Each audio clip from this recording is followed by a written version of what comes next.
Chrysoula Zacharopoulou, secrétaire d'État française auprès de la ministre de l'Europe et des Affaires étrangères, chargée du développement de la francophonie et des partenariats internationaux, est au Bénin dans le cadre de la redynamisation de la coopération entre les deux États, notamment de la coopération dans le domaine de la culture, du développement du tourisme et de la formation technique et professionnelle.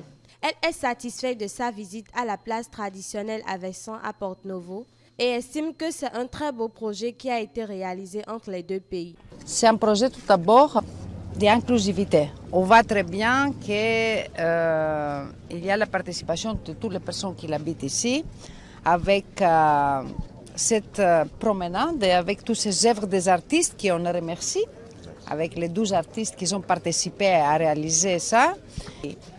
C'est une belle réponse contre les changements climatiques et alors avec l'amélioration de la qualité de la vie des habitants, mais aussi pour nous comme touristes qu'on peut venir à profiter, à faire une promenade. C'est une promenade culturelle parce qu'on passe dans le monde du vaudou, dans un monde différent. Et moi j'ai eu la chance d'échanger avec les artistes et comprendre derrière tout ça qu'ils ont fait, qu'est-ce qu'ils symbolisent.